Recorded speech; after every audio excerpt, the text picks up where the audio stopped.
Digicel Prime bundles, it's never been easier to get more digital experiences. Plus, extra data. Get 30 gigabytes with a 7-day Prime bundle for only $2,000. So much data, so much fun. Buy in My Digicel app today. Digicel, better together. Public advisory. Major planned maintenance for Friday, March 19th, 2021 on the west coast Demerara from Edinburgh to La Jollity from 8 hours to 12 hours, and on the west coast from Windsor Forest to Best Village from 12 hours to 16 hours. Did you know weekly planned maintenance allows for routine inspection and maintenance of the network to provide customers with a reliable supply of electricity? GPL, empowering you. This is the news on top of the hour. Live from our studio in Georgetown. Kaieteur Radio, 99.1 FM.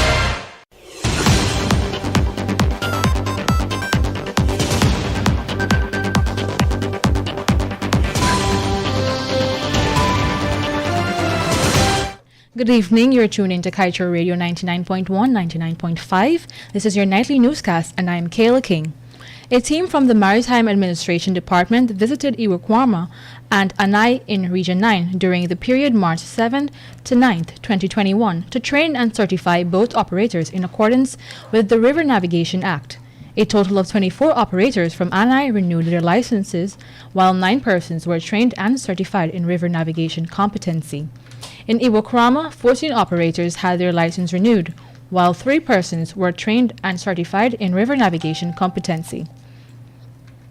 Meanwhile, David Yankana, senior AA at stalwart in the affairs of the private sector in Guyana, has passed on, and the Consultative Association of Guyana Industry, along with the business community and corporate society, has acknowledged the contributions made by this exceptional leader. Yankana died at his residence in the United States of America on Thursday, March 4th, 2021. He had retired in 2006, shortly after which he migrated to the United States, where he resided until he died. Before he retired, he held the post of Executive Director of CAGI for more than 20 years. In other news, the government is currently developing an Entrepreneurship Development and Innovation Fund, which is expected to stimulate new innovation and new businesses. This disclosure was made by Minister of Tourism, Industry and Commerce, Oneid Waldron, as she addressed a forum in Bartica on Tuesday. The minister revealed that small businesses are the drivers of wealth creation in nations, and noted it is necessary to begin thinking about entrepreneurship from a young age. On Tuesday, a total of 150 students of the Bartica Secondary and 3 Mile Secondary Schools participated in a State of Entrepreneurship survey.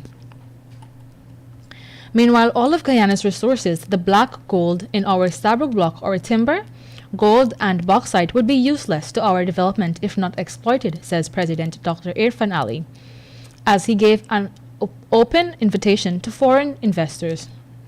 The president made those remarks and more today during his keynote address to the Guyana Basin Summit, a 3-day virtual event bringing together industry executives, experts, government stakeholders, and local business owners to devise development opportunities in the rapidly expanding Guyana-Suriname oil basin.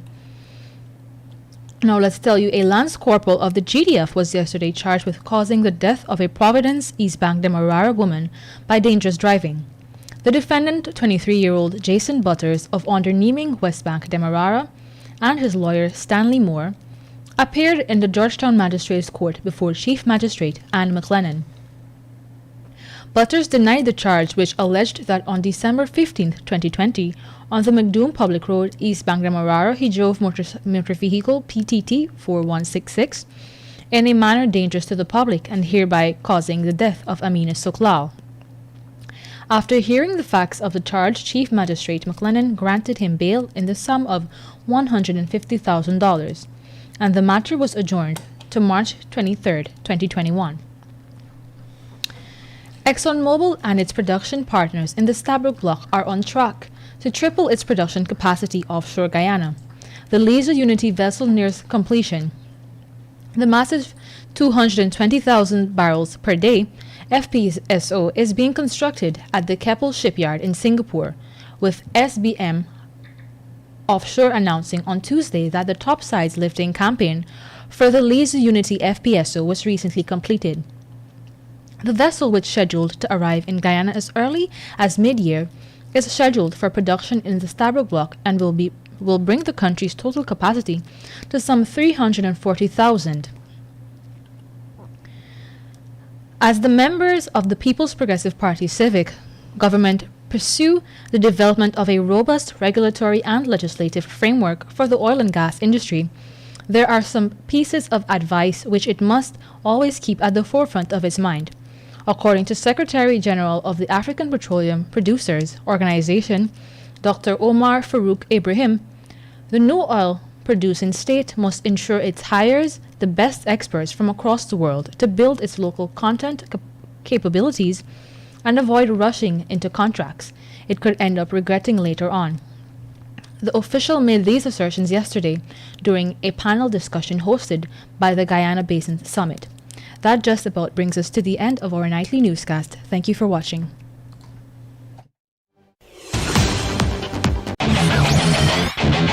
Want value for your advertising dollar?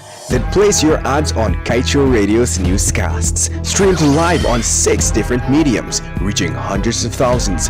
Advertise today and watch your dollar grow. Call us on 225-8465 or 226-8210 today.